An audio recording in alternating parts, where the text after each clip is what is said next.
Hujan itu turun tanpa jeda, seperti seseorang di langit sedang menumpahkan seluruh kemarahan yang tak pernah sempat diucapkan. Jalan masuk rumah keluarga Hartanto sudah berubah menjadi sungai kecil. Airnya mengalir deras melewati pijakan marmer yang biasanya berkilau. Lampu-lampu taman yang tertata rapi, simbol sempurna dari kemewahan, kini hanya tampak suram di balik tirai air. Raina berdiri di teras depan, tubuhnya menggigil karena basah. Rambut hitam panjangnya menempel di pipi, menutupi sebagian wajah yang pucat oleh keterkejutan. Di tangannya, hanya ada satu tas jinjing, bukan koper, bukan barang berharga, hanya tas kecil yang sempat ia raih sebelum penjaga rumah menarik paksa lengannya keluar. Di belakangnya, pintu kayu jati setinggi 2,5 meter itu kembali tertutup dengan bunyi keras. Bunyi yang untuk pertama kalinya terasa seperti vonis final. Di balik pintu itu, suara ayahnya masih terngiang. Mulai hari ini, kamu bukan keluarga Hartanto lagi. Kata-kata itu menikam lebih tajam daripada dinginnya hujan yang meresap hingga ke tulang. Raina mengira ia sudah cukup kuat menghadapi tekanan bisnis, negosiasi berat, dan kompetisi tak kenal ampun, tapi tidak pernah terbayangkan bahwa yang menghancurkannya justru keluarga sendiri. Beberapa menit sebelumnya, ruang kerja ayahnya menjadi panggung kehancurannya. Di sana, di meja panjang dengan ukiran rumit yang selalu ia kagumi sejak kecil, terhampar dokumen-dokumen yang disebut sebagai bukti, cetakan surel, tangkapan layar pesan terenkripsi, dan laporan audit internal. Semuanya mengarah pada satu kesimpulan yang tidak masuk akal, bahwa Raina membocorkan data strategis Hartanto Corp kepada kompetitor asing. Ia sudah mencoba menjelaskan berkali-kali, dengan suara yang patah, namun tetap memaksa tetap stabil. Ayah, ini bukan aku. Tolong, lihat lebih teliti. Ada banyak kejanggalan. Formatnya berbeda, alamat IP-nya. Namun sebelum ia selesai, ayahnya memotong dengan tangan bergetar, bukan karena ragu, melainkan marah. Cukup. Aku tidak mau mendengar satu kata lagi dari mulutmu. Mata pria itu, Hartanto Wirabrata, tokoh bisnis yang dihormati dan ditakuti setengah kota, menatap putrinya seolah sedang melihat musuh, bukan darah dagingnya sendiri. Ayah percaya sama bukti palsu ini daripada sama aku? Tanya Raina, hampir berbisik. Aku percaya pada fakta. Notaris membenarkan alurnya, tim keamanan siber juga. Semua data mengarah padamu. Itu jebakan. Tidak ada lagi yang perlu dibahas. Saat itu Raina tahu, apapun yang ia katakan tidak akan mengubah apa-apa. Ayahnya sudah membangun tembok keyakinan, dan tembok itu terlalu tinggi untuk ia panjat saat dirinya sendiri hampir runtuh. Dan yang paling menyakitkan adalah kalimat terakhir yang keluar dari ayahnya sebelum ia diusir. Aku menyesal pernah menganggapmu penerus. Raina tidak menangis ketika pintu ruang kerja itu ditutup tepat di depan wajahnya. Ia juga tidak menangis ketika para penjaga menarik tangannya menuju pintu utama rumah. Tapi ketika ia sudah berdiri dalam hujan, sepatu haknya terendam air, dan dentuman guntur memecah langit, dadanya terasa sangat sempit. Seolah semua udara di dunia tiba-tiba menghilang. Ia berjalan menuruni tangga teras perlahan, langkahnya berat bukan karena fisik, tapi karena rasa kehilangan yang merembes dalam setiap napas. Mobil-mobil keluarga berjejer di garasi, semuanya tertutup rapi, tidak satu pun bisa ia gunakan. Dompetnya masih tertinggal di kamar, bersama ponsel, identitas, dan barang-barang yang ia kumpulkan selama bertahun-tahun. Yang ia miliki hanya tas kecil berisi beberapa kertas catatan dan flash disk kerja yang kebetulan berada di mejanya sore itu. Hujan menampar wajahnya, membuat matanya perih. Udara dingin malam menusuk hingga ke tulang belakang. Kilatan petir sesekali menerangi halaman rumah, membuat bayangan tubuhnya terlihat jelas di permukaan air. Tuhan, apa yang sebenarnya terjadi? Gumamnya, suaranya hampir hilang tertelan badai. Tidak ada jawaban. Ia berjalan tanpa tujuan, melewati gerbang utama yang beratnya membuat bunyi gesekan bergaung panjang. Satpam yang biasanya menghormatinya kini hanya menunduk kaku, jelas mendapat perintah langsung. Tidak satu pun yang berani menawarkan payung atau tumpangan. Tidak ada keberanian untuk menolong anak pemilik rumah yang baru saja diusir. Itulah ironisnya dunia orang kaya, kesetiaan diukur oleh siapa yang masih memegang kuasa. Raina berjalan sepanjang jalan kompleks mewah itu, sepatu haknya tenggelam dalam genangan. 3 blok dari rumah, talinya putus. Ia melepas sepatunya dan berjalan tanpa alas kaki, merasakan dingin beton dan kerikil menusuk kulitnya. Anehnya, rasa sakit itu justru membuatnya tetap sadar. Jika ia berhenti berpikir, ia bisa saja jatuh dan tidak bangun lagi. Hujan semakin deras. Nafasnya berat. Rambutnya sudah seperti pita hitam kusut menempel di bahu. Ia mengangkat wajah ke langit, membiarkan tetes air jatuh tanpa ia hapus. Tidak ada yang tersisa, pikirnya. Tidak nama, tidak keluarga, tidak masa depan. Namun di tengah kekosongan itu, ada satu hal yang muncul perlahan dalam pikirannya. Sebuah pertanyaan sederhana, namun menentukan. Apakah aku berhenti di sini? Di antara kesedihan yang menenggelamkan, muncul seutas benang tipis berupa naluri bertahan hidup. Naluri yang selama ini membuatnya unggul dalam bisnis, kemampuan menganalisis, memilah mana yang emosional dan mana yang logis, lalu bergerak. Saat ia tiba di halte kecil di ujung jalan, tubuhnya sudah terlalu lelah. Ia bersandar pada tiang penyangga, memeluk tas kecilnya. Dari kejauhan, lampu kendaraan mendekat. Sebuah taksi berhenti, supirnya menurunkan kaca. "Mbak, Anda nggak apa-apa? Basah kuyup gini." Raina membuka mulut, tapi tidak ada suara. Tenggorokannya kering meski hujan mengguyurnya tanpa ampun. "Masuk saja, Mbak. Saya antar kemanapun." Raina ragu. Ia tidak punya uang, tidak punya ponsel, tidak punya apa-apa. Namun supir itu, mungkin karena iba melihat kondisinya, menambahkan, "Gak apa-apa, nanti bayarnya belakangan. Yang penting Mbak jangan sampai pingsan." Raina mengangguk pelan. Ia masuk ke dalam taksi, duduk di kursi belakang. Begitu pintu tertutup, suara hujan mereda sedikit, namun di dalam dadanya badai baru saja mulai.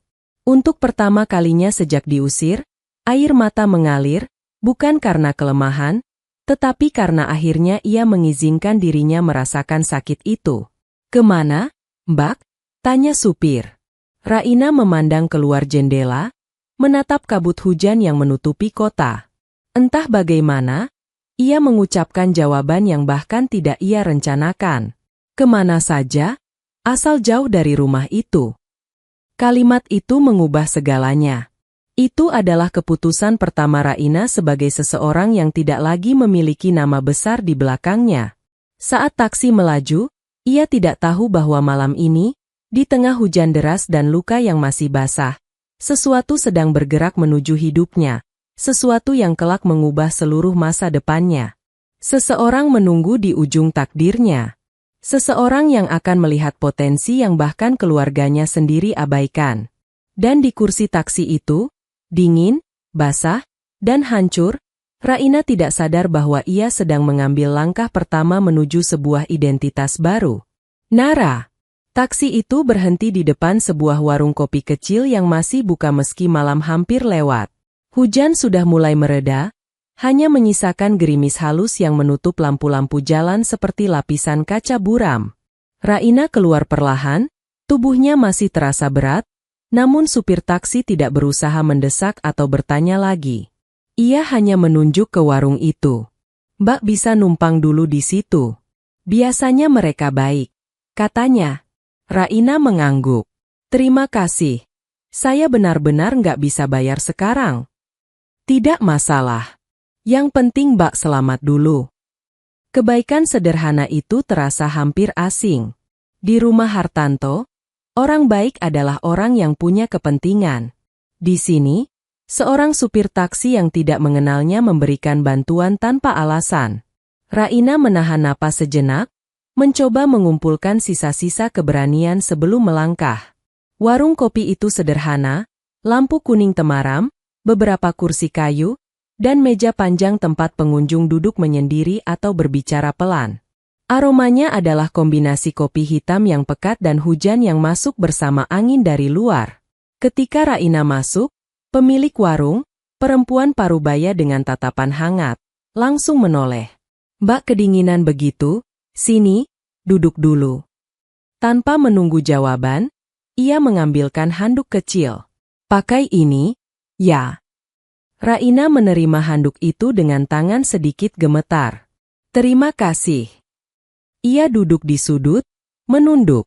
Baju yang ia kenakan masih basah, membuat tubuhnya bergetar. Pemilik warung datang lagi, membawa secangkir teh panas. "Minum dulu. Nggak usah bayar." Mukanya saja sudah bilang butuh sesuatu yang hangat. Raina memejamkan mata sejenak, menahan rasa yang sulit ia jelaskan. Dunia yang tadi terasa kejam dan menelanjanginya sampai habis, kini seperti memberi sedikit ruang bernapas. Ia menempelkan kedua tangan di sisi cangkir panas itu. Rasanya seperti memegang kembali sepotong kehangatan yang hilang. Namun saat meneguk teh itu, pintu warung kembali terbuka. Seorang pria tua berjas abu-abu masuk. Usianya sekitar 60-an, rambutnya memutih dengan rapi, dan langkahnya mantap meski sederhana.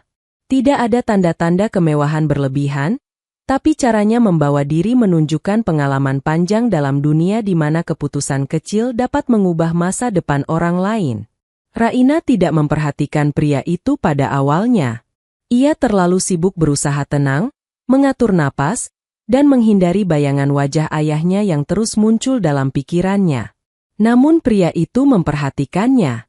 Setelah memesan kopi, ia memilih kursi tidak jauh dari tempat Raina duduk. Matanya sesekali melirik ke arah gadis muda yang basah kuyup dan tampak seperti seseorang yang baru saja kehilangan rumah, karena memang itulah kenyataannya. Beberapa menit berlalu sebelum ia akhirnya berbicara. "Maaf kalau saya lancang," katanya dengan suara tenang, "tapi Anda terlihat seperti sedang menanggung beban besar." Raina tersentak kecil. Refleks pertamanya adalah menutup diri. Selama 25 tahun hidup di keluarga Hartanto, ia diajari bahwa kerentanan adalah celah, dan celah selalu dimanfaatkan orang lain. Ia hanya menggeleng pelan. "Saya nggak apa-apa." Pria itu tersenyum samar, tidak memaksa. Orang yang baik-baik saja tidak memegang cangkir dengan cara seperti itu. Raina menunduk, menyadari jari-jarinya memang menggenggam cangkir terlalu erat. Ia melepas genggaman itu sedikit. "Saya hanya capek," ujarnya akhirnya. "Kalau begitu, minumlah perlahan. Teh panas bisa membuat kepala sedikit lebih jernih." Ada sesuatu dalam cara pria itu bicara, nada halus, bukan menggurui, yang membuat Raina tidak merasa tersudut. Ia tidak menjelaskan lebih lanjut, namun pria itu tidak bertanya lagi. Sikap menghormati ruang itu justru membuat kehadirannya terasa menenangkan. Beberapa saat kemudian, pemilik warung datang ke meja pria itu. "Pak Dharma." Seperti biasa kopinya. Raina mendongak sedikit. Nama itu tidak asing. Ia pernah mendengarnya di berbagai artikel, laporan bisnis, dan daftar investor senior yang sering disebut sebagai legenda senyap, orang yang tidak suka tampil, tapi memiliki pengaruh kuat di balik layar.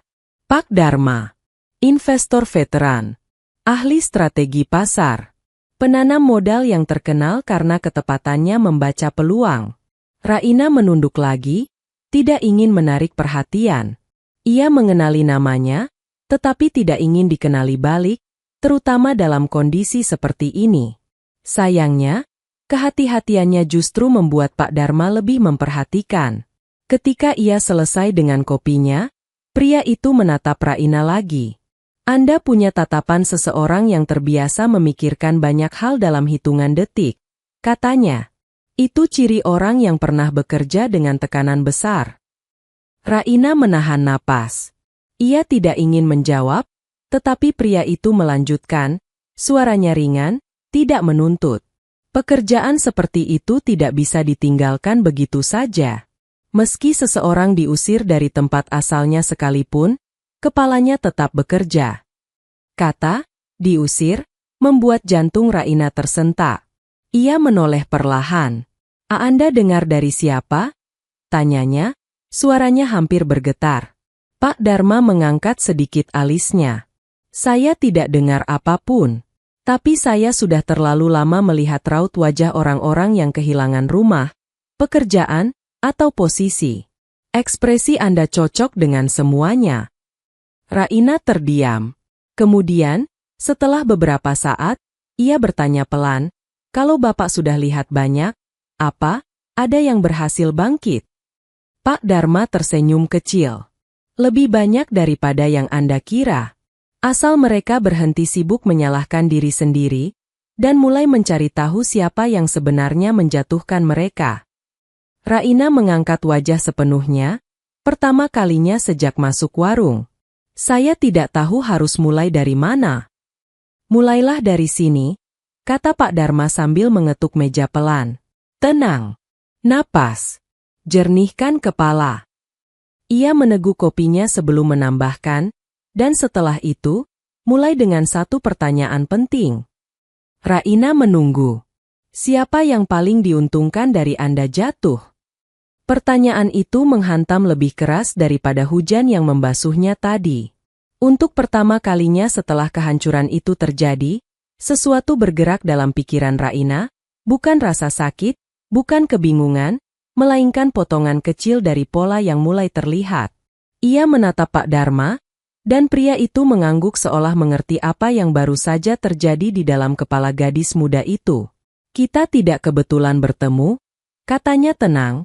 Atau mungkin, hidup memang sengaja mempertemukan Anda dengan orang yang tepat saat semuanya runtuh. Raina menatap teh panasnya, lalu mengangkat wajah perlahan. Bapak mau membantu saya? Tanyanya dengan suara pelan, hampir takut berharap. Pak Dharma tersenyum tipis, tatapannya jernih. Saya tidak membantu orang yang tidak mau berdiri sendiri. Tapi kalau Anda ingin belajar, saya bisa mengajarkan banyak hal. Di dada Raina, seolah ada pintu kecil yang terbuka. Bukan besar, bukan langsung memperlihatkan jalan, tetapi cukup untuk membuatnya tahu bahwa ia tidak sendirian di tengah badai yang menghancurkan hidupnya. Dan dari warung kopi kecil itu, dari malam ketika hidupnya hampir runtuh sepenuhnya, takdir Raina mulai berubah arah, menuju seseorang yang akan membentuknya menjadi sosok baru. Menuju jalan yang kelak melahirkan Nara. Pagi pertama setelah malam penuh badai itu terasa berbeda bagi Raina. Bukan karena cuacanya, langit Jakarta masih kelabu dan berat, tetapi karena untuk pertama kali dalam hidupnya, ia bangun tanpa identitas, tanpa tempat kembali, tanpa jabatan, dan tanpa keluarga yang mendukung. Namun, meski perasaan hampa itu masih menempel seperti kabut, ada sesuatu yang berubah. Ia punya tujuan kecil yang mulai tumbuh dalam diam. Warung kopi sudah hampir tutup ketika Raina akhirnya bangun dari kursi kayu tempat ia tertidur semalaman. Pemilik warung menepuk bahunya pelan. Mbak, sudah pagi. Mau sarapan dulu? Saya bisa bikin bubur instan. Raina terkejut, tidak menyangka ia tertidur begitu saja. Maaf. Saya merepotkan. Enggak, kok. Kalau butuh tempat istirahat sementara, di sini saja dulu. Nggak usah mikir bayar. Kalimat sederhana itu menghangatkan hati Raina lebih dari teh semalam. Ia mengangguk kecil. Terima kasih, Bu. Namun sebelum ia bisa berkata lebih banyak, suara pintu terbuka terdengar. Pak Dharma masuk dengan langkah pelan, seperti seseorang yang tidak pernah terburu-buru dalam hidupnya. Ia mengenakan kemeja putih sederhana dan membawa map tipis di tangan. Ketika melihat Raina, ia tersenyum tipis. Pagi. Raina berdiri refleks. Bapak, kembali. Saya bilang, bukan. Pak Dharma duduk di kursi yang sama seperti semalam. Pertemuan kita bukan kebetulan. Raina menarik napas dalam, mencoba menata diri. Malam tadi ia terlalu emosional untuk berbicara banyak.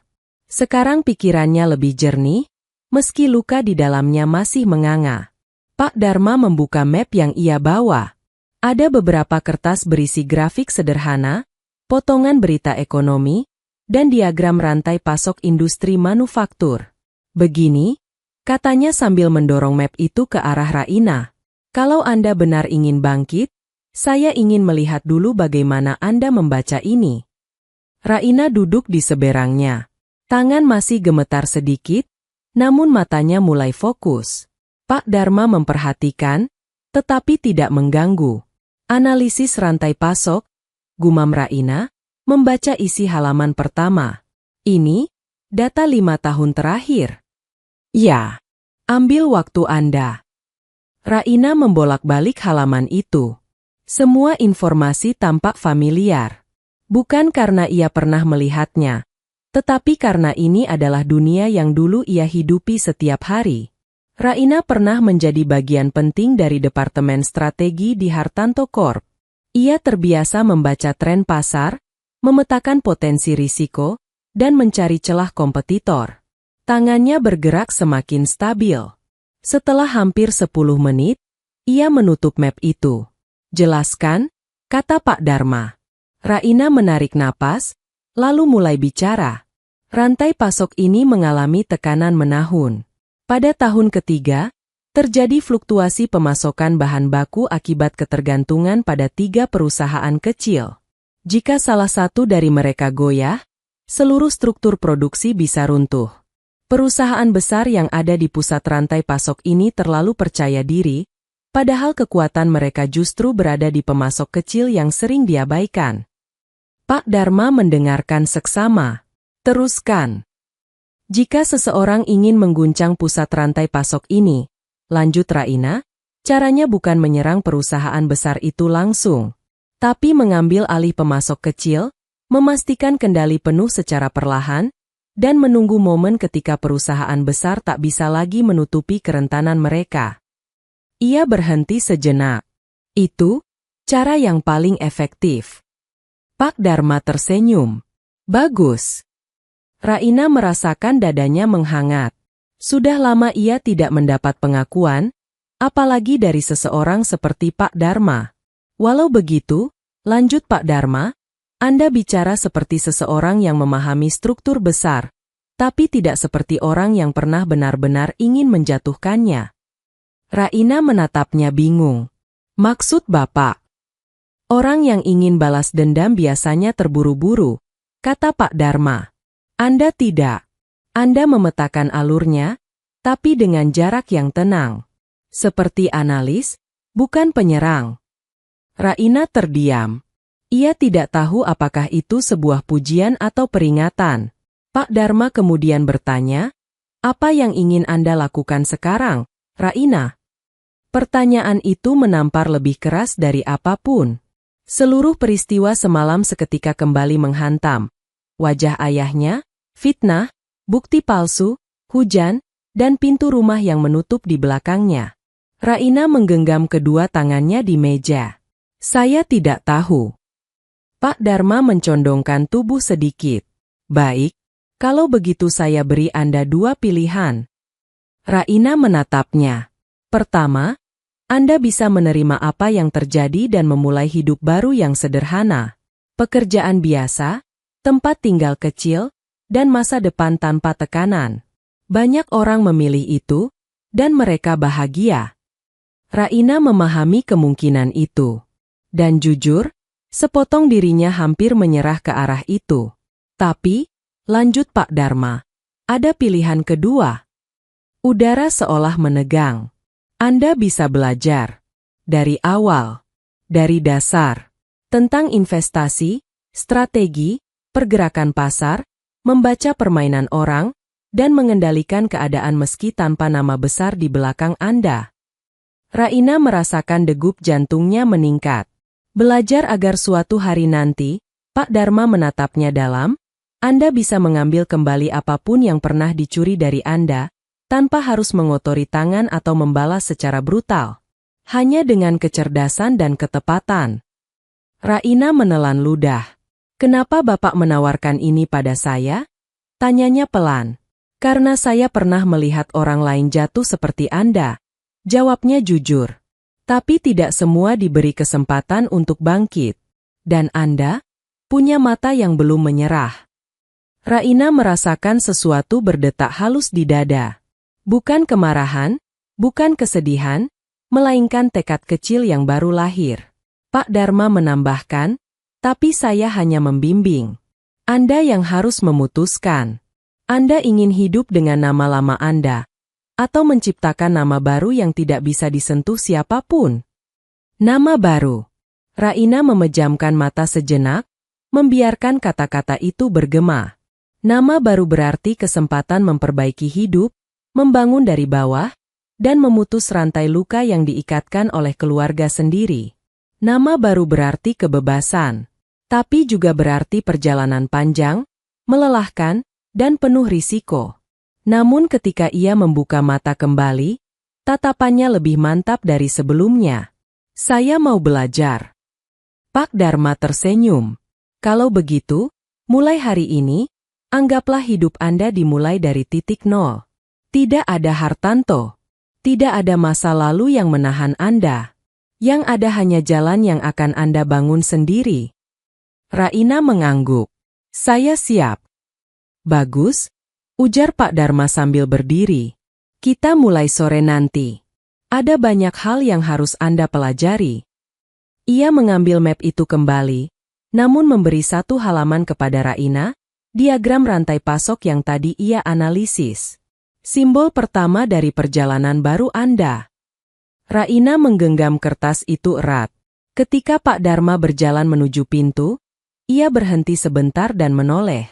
Oh ya, satu hal lagi. Raina menatapnya. Jika suatu hari Anda butuh nama baru, katanya sambil tersenyum samar, pilih nama yang tidak punya hubungan dengan masa lalu. Nama yang hanya Anda yang tahu artinya. Raina tidak tahu bahwa kalimat itu akan membentuk identitas barunya kelak. Identitas yang akan mengubah hidup banyak orang, termasuk dirinya sendiri. Identitas yang kelak dikenal sebagai Nara. 3 minggu berlalu sejak malam ketika hidup Raina runtuh dalam sekejap. Dan selama 3 minggu itu pula, ia menjalani rutinitas yang bahkan tidak pernah ia bayangkan. Pagi hari, ia membantu pemilik warung, membersihkan meja, mengantar pesanan sederhana, mencuci gelas, pekerjaan yang jauh dari dunia korporasi. Tidak ada rapat, tidak ada blazer mahal, tidak ada presentasi dengan ratusan halaman. Hanya kesunyian, uap kopi, dan suara sendok beradu dengan gelas. Namun sore hari, hidupnya berubah menjadi ruang belajar baru. Setiap jam 4, Pak Dharma datang menjemputnya menuju sebuah ruang kecil yang ia sewa di lantai 2 gedung tua. Ruang yang tidak mencolok, tetapi penuh dengan papan tulis, grafik, dan tumpukan buku pasar modal. Di sana, Raina belajar hal-hal yang tidak pernah ia dapatkan dari keluarganya. Keluarganya mengajarinya cara bertahan di puncak. Pak Dharma mengajarinya bagaimana memulai dari dasar. Pada pertemuan pertama, Pak Dharma berkata hal yang tidak pernah ia lupakan. Untuk kembali berdiri, Anda harus memahami permainan secara utuh, bukan hanya separuh yang selama ini Anda lihat. Raina mengangguk. Dunia Hartanto Corp hanya mengajarinya soal strategi internal, mengelola risiko, memimpin tim, membaca laporan operasional. Tapi Pak Dharma membuka pintu lain, membaca psikologi pasar, memahami pergerakan investor besar, melihat pola struktur perusahaan, dan memprediksi kegagalan kompetitor. Raina menyimak setiap kata dengan teliti, mencatat setiap konsep, dan mempelajari setiap grafik hingga larut malam. Dan setiap malam, ketika Pak Dharma pulang, ia tinggal sendirian di ruang itu, mengulang materi, menganalisis ulang, dan menghubungkan semua potongan pengetahuan seperti menyusun puzzle besar yang tidak pernah mampu ia lihat ketika berada di bawah bayang-bayang keluarganya. Suatu sore, setelah menyelesaikan simulasi analisis saham, Pak Dharma menyodorkan sebuah buku kosong dengan sampul hitam. Mulai hari ini, catat semua pemikiran Anda di sini. Semua ide, analisis, hipotesis. Anggap ini ruang untuk mencatat identitas baru. Raina menerima buku itu dengan hati-hati. Identitas baru. Pak Dharma mengangguk pelan. Anda tidak bisa kembali sebagai Raina. Dunia sudah menolak nama itu. Anda harus datang dengan wajah baru, nama baru, dan reputasi yang terbentuk dari kerja keras Anda sendiri. Raina menatap sampul buku itu. Kosong. Hitam. Seperti halaman hidup barunya. Nama itu akan penting, lanjut Pak Dharma. Karena suatu hari, orang akan mengenal Anda bukan karena siapa ayah Anda, tapi karena kemampuan Anda sendiri. Raina menunduk. Ada keheningan panjang. Kalau begitu, katanya pelan, saya harus memilih nama yang tidak membawa sisa luka masa lalu. Benar. Malam itu, Raina duduk sendirian di ruang belajar. Lampu neon kecil di langit-langit menjadi satu-satunya cahaya, menerangi meja yang penuh catatan dan grafik. Hujan turun pelan di luar jendela, membentuk irama lembut yang membuat pikirannya lebih tenang. Ia membuka halaman pertama buku itu. Tangannya sempat ragu, tetapi kemudian bergerak. Ia menulis satu kata. Nara. Ia menatapnya lama, memikirkan maknanya. Nara, singkat, tegas, tidak terkait siapapun. Nama yang terasa seperti seseorang yang berjalan sendiri, melangkah tanpa menoleh ke belakang. Nama yang lahir dari luka, tapi tidak didefinisikan oleh luka itu. Nama yang bisa hidup di tempat manapun tanpa dikenali. Nama yang ia pilih sendiri. Saat ia menutup buku itu, ia merasakan sesuatu berubah di dalam dirinya, bukan seperti metamorfosis dramatis, tetapi seperti seseorang yang akhirnya memutuskan untuk berhenti menjadi korban. Beberapa hari kemudian, ia memulai perjalanan barunya sebagai Nara. Dengan bimbingan Pak Dharma, ia membuat rekening investasi kecil, bukan atas nama Raina Hartanto, tetapi atas nama barunya. Ia mengisi formulir dengan tangan sedikit gemetar, bukan karena takut, tapi karena sadar bahwa ia sedang meninggalkan identitas lamanya perlahan-lahan. Ia mulai berinvestasi dalam jumlah kecil. Sangat kecil. Pak Dharma menegaskan, kita tidak mengejar angka besar dulu. Kita membangun pola, konsistensi, cara berpikir. Setiap minggu, ia menganalisis 2 atau 3 perusahaan kecil. Ia mencari perusahaan yang diabaikan pasar, namun memiliki fondasi kuat. Ia menelusuri laporan keuangan, mempelajari struktur pemegang saham, dan meraba-raba ruang yang bisa dimasuki investor minoritas. Pak Dharma selalu memberi tantangan. Jika Anda ingin berdiri sebagai investor, Anda harus melihat sesuatu yang tidak dilihat orang lain. Raina, sekarang Nara, membuktikan kemampuan itu lebih cepat dari dugaan siapapun. Dalam waktu singkat, ia menemukan pola bahwa beberapa perusahaan kecil yang memasok komponen penting ke berbagai industri besar tidak dikelola dengan efisien. Banyak dari mereka memiliki masalah internal, kepemilikan absurd, atau konflik keluarga. Ini lemah, kata Nara sambil menunjuk satu grafik. Jika saya masuk sebagai investor kecil, saya bisa mengambil alih perlahan tanpa menimbulkan alarm. Pak Dharma tersenyum puas. Anda cepat belajar. Tetapi yang membuat Nara paling terkejut adalah ketika Pak Dharma berkata, perusahaan-perusahaan ini, ia mengetuk papan tulis dengan spidol. Semua terhubung ke rantai pasok Hartanto Corp. Nara menelan ludah. Bapak sengaja memilih ini. Pak Dharma menggeleng perlahan. Saya tidak menyuruh Anda menjatuhkan siapapun. Namun jika Anda ingin memahami kelemahan terbesar sebuah perusahaan besar, Anda harus melihat dari akar terkecilnya. Nara terdiam. Ia tidak pernah berkata ingin membalas dendam. Ia hanya ingin bangkit. Namun dunia bisnis selalu punya dinamika tersendiri. Kadang, untuk membangun diri, Anda harus mengambil bagian dari sesuatu yang pernah menghancurkan Anda. Satu sore, ketika mereka selesai belajar, Pak Dharma menutup bukunya dan menatap Nara dalam-dalam. Ada satu hal yang harus Anda pahami, katanya. Kalau suatu hari Anda menghadapi keluarga Anda, pastikan Anda melakukannya sebagai seseorang yang baru. Bukan gadis yang diusir, bukan anak yang terluka, tapi sebagai pemain. Nara mengangguk perlahan. Ia tahu itu bukan sekadar peringatan. Itu adalah kenyataan baru. Sejak hari itu, Nara mulai bergerak. Perlahan. Senyap. Tidak terburu-buru. Menjadi investor kecil di perusahaan-perusahaan yang tidak pernah dilihat siapapun sebagai ancaman. Dan seperti bayangan yang tumbuh di balik cahaya, Nara mulai mengambil bentuknya sendiri, sosok yang lahir dari kehancuran, namun berdiri dengan keteguhan baru.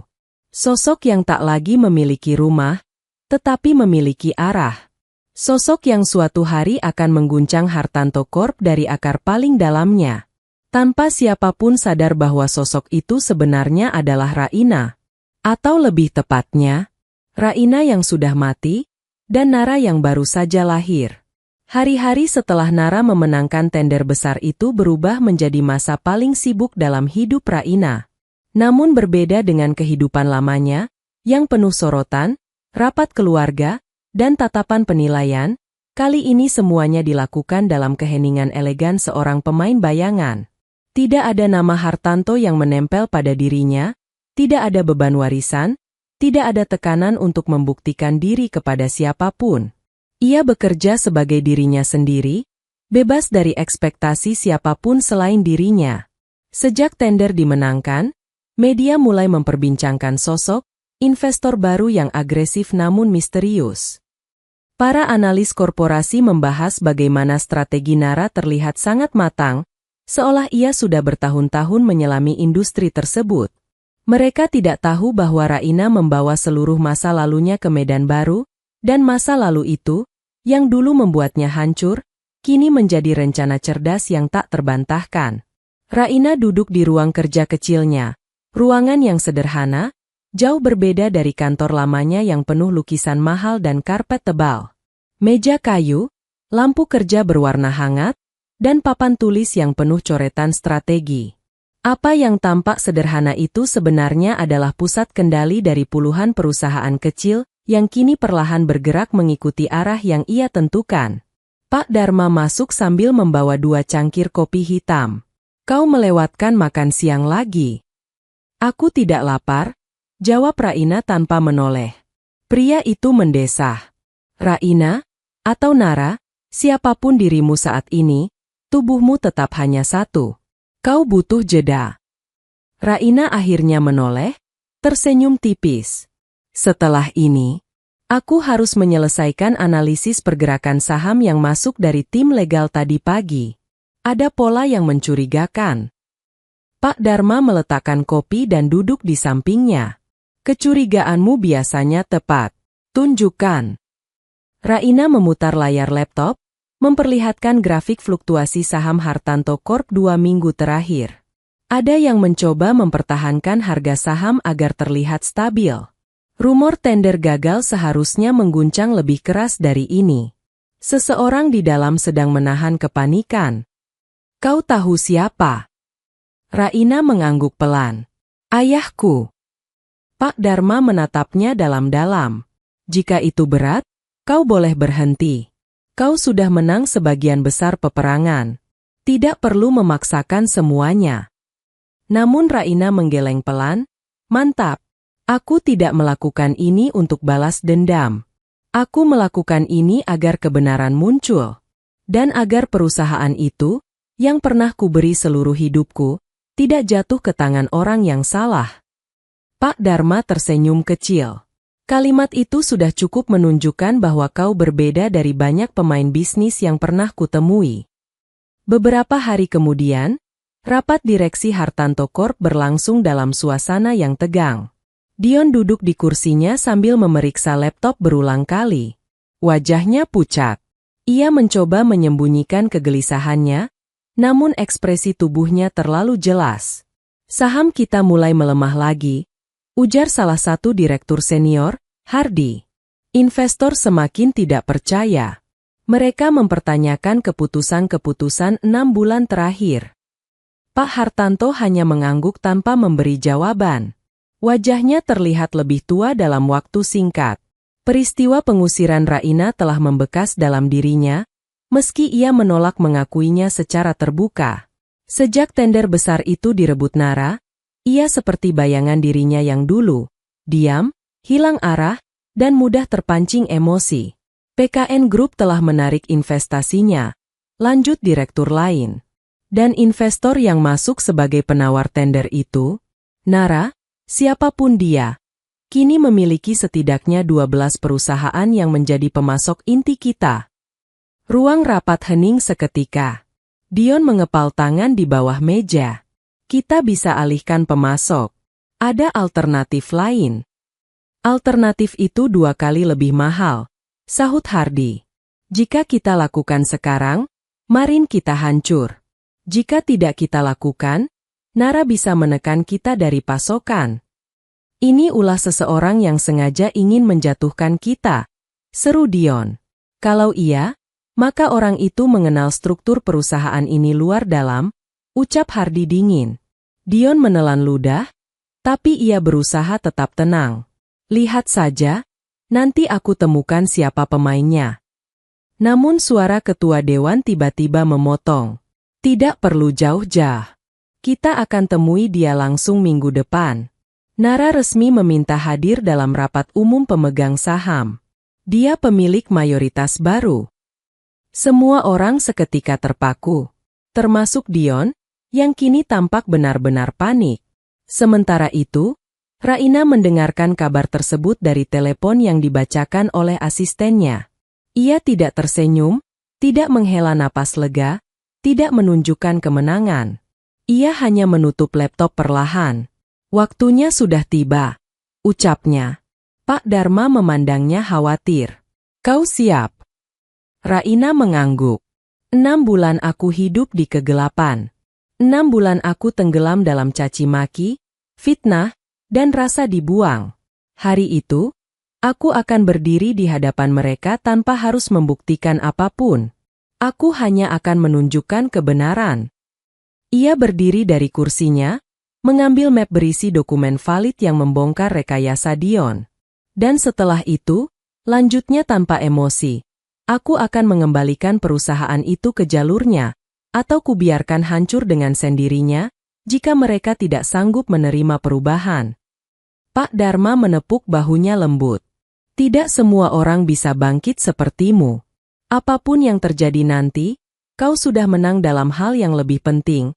Kau tidak berubah menjadi mereka. Raina tersenyum kecil, luka lamanya tidak hilang, tapi kini tertata rapi.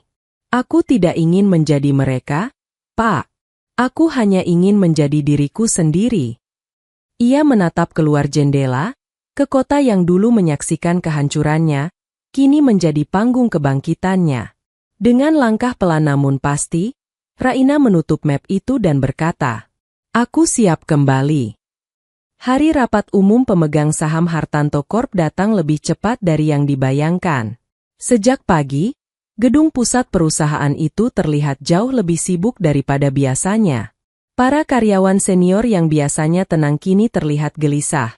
Rumor tentang kedatangan pemegang saham mayoritas baru beredar di setiap lorong, menciptakan desas-desus yang tidak bisa dikontrol siapapun. Nama itu, Nara, telah menjadi misteri dan momok. Investor baru yang agresif, tenang, tidak pernah muncul di publik, namun dalam waktu singkat mampu menggoyahkan salah satu konglomerat keluarga paling disegani di negeri ini. Tak ada yang menyangka bahwa di balik nama itu berdiri seorang perempuan muda yang 6 bulan lalu diusir dari gedung yang sama, saat hujan deras membasahi seluruh tubuhnya.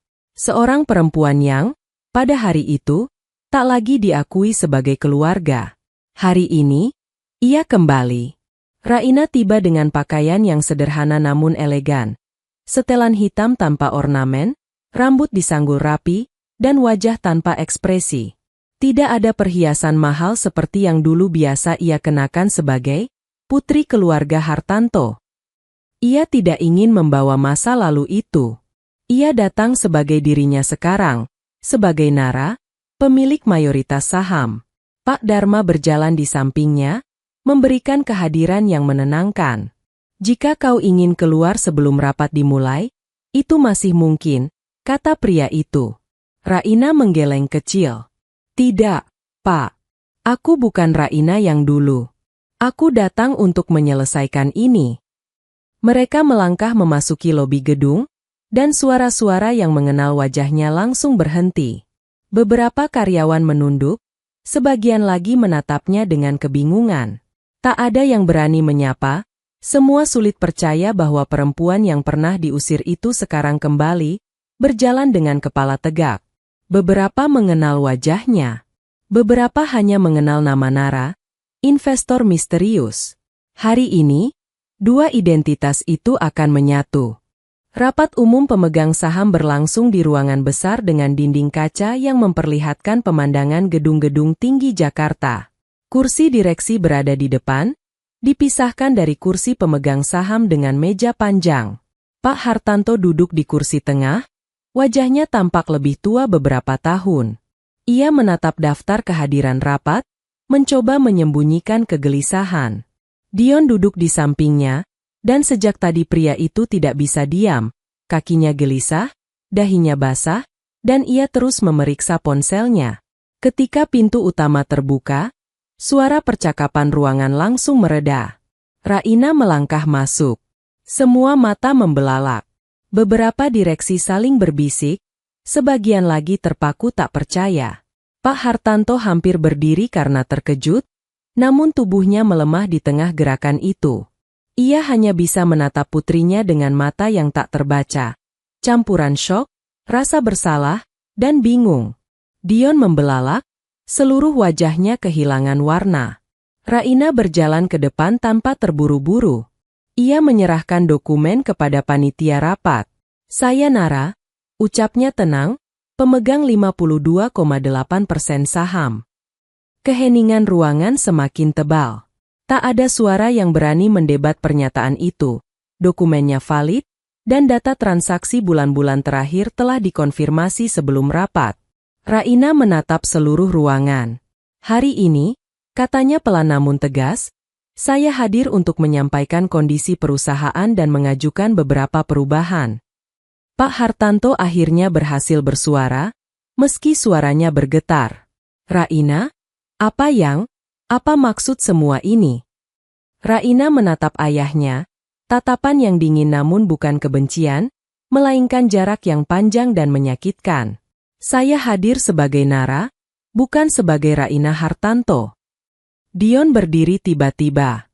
Ini tidak masuk akal. Kau tidak mungkin membeli sebanyak itu dalam waktu 6 bulan. Kau pasti memanipulasi data. Ini. Raina mengangkat satu map tebal. Saya tidak memanipulasi apapun. Tetapi, ada seseorang di sini yang melakukannya. Ia membuka map itu, memperlihatkan serangkaian dokumen digital forensik, rekaman email yang direkayasa, alamat IP, hingga bukti transaksi yang mengalir ke rekening Dion dari pihak luar yang ingin menguasai proyek jangka panjang Hartanto Corp. 6 bulan lalu, ucap Raina pelan, aku difitnah sebagai pelaku kebocoran data. Ayah bahkan tidak memberi kesempatan aku berbicara. Ia menatap ayahnya, bukan marah, lebih seperti menyampaikan kenyataan pahit. Dan semua itu dilakukan oleh orang yang duduk di samping ayah. Seluruh ruangan kembali hening. Dion membeku. Raina berjalan mendekati layar presentasi. Setiap langkahnya membuat suara sepatu bergema wibawa. Ia menampilkan bukti-bukti itu satu persatu dengan nada netral, presisi, dan tanpa drama, seperti seorang profesional yang menyampaikan laporan rutin. Namun isi laporannya begitu menghancurkan sehingga ruangan terasa semakin sesak. Email palsu. Bukti rekayasa. Metadata yang mengarah pada laptop Dion. Transaksi mencurigakan. Rekaman percakapan dengan konsultan yang disewa diam-diam. Semua terpampang jelas. Semua fitnah itu dibuat agar Dion bisa mengambil posisiku di perusahaan, lanjut Raina. Dan kalian semua mempercayainya. Dion akhirnya meledak. Ayah, Ini pasti rekayasa. Dia ingin balas dendam. Namun sebelum Pak Hartanto sempat menjawab, Direktur Hardi berdiri dengan wajah gelap. Kami sudah melakukan pengecekan dengan tim forensik digital independen 2 hari lalu. Semua data yang Nara berikan, valid. Dion mematung. Ia tahu semuanya berakhir. Pak Hartanto tidak bisa berkata apapun. Ia menatap Raina, lalu menunduk dalam-dalam. Wajahnya menua seketika.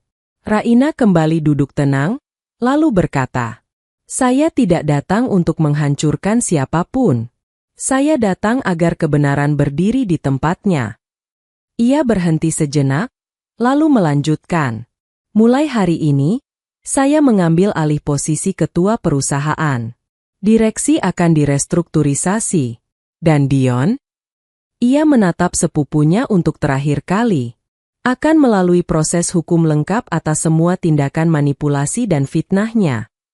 Dion mencoba melarikan diri dari ruangan, namun petugas keamanan sudah menunggu di depan pintu.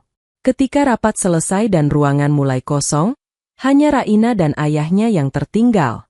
Hujan turun pelan di luar kaca, seakan mengulang hari ketika ia diusir. Pak Hartanto berdiri perlahan, wajahnya penuh penyesalan yang sesungguhnya.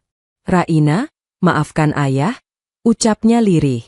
Ayah salah. Ayah terlalu cepat menuduh. Ayah harusnya percaya padamu." Raina menatapnya lama. Ada luka, ada kasih yang terkubur, ada jarak yang tak bisa lagi dipulihkan. "Ayah?" Raina menarik napas panjang. "Aku sudah memaafkan. Tapi aku tidak bisa kembali seperti dulu." Ia tersenyum kecil, senyum yang lebih sedih daripada tangisan. Beberapa hal tidak bisa lagi diperbaiki. Pak Hartanto meneteskan air mata saat Raina membungkuk sedikit sebagai tanda hormat, bukan sebagai anak, melainkan sebagai pemimpin perusahaan. Kemudian ia berjalan keluar tanpa menoleh ke belakang. Di luar gedung, Pak Dharma menunggunya di bawah payung. "Sudah selesai." Raina mengangguk. "Sudah. Bagaimana perasaanmu?" Raina menatap langit mendung yang kini mulai cerah. Hujan mereda. Udara menjadi lebih dingin, namun entah bagaimana terasa lebih bersih. "Aku tidak merasa menang," jawabnya pelan. "Aku hanya selesai dengan masa laluku." Pak Dharma tersenyum hangat. "Itu kemenangan yang paling penting." Raina merapikan rambutnya yang tertiup angin. Ia tidak kembali menjadi bagian dari keluarga Hartanto. Ia tidak ingin duduk di meja makan penuh aturan, tatapan merendahkan, dan politik internal yang menyesakan. Ia tetap menjaga jarak, bukan karena benci, tetapi karena damai. Ia memilih hidup sebagai dirinya sendiri. Seorang perempuan yang diusir dalam badai, namun kembali dengan ketenangan seorang pemenang sejati. Seorang perempuan yang tidak menang karena membalas, tetapi karena tumbuh. 6 bulan yang menghancurkannya telah menjadi 6 bulan yang membentuknya menjadi versi terbaik dari dirinya. Dan kini, dunia bisnis menyebut satu nama baru, bukan Raina, bukan putri keluarga Hartanto, melainkan Nara, investor yang bangkit dari kehancuran dengan integritas yang tak tertandingi. Tamat. Tamat. Tamat. Tamat.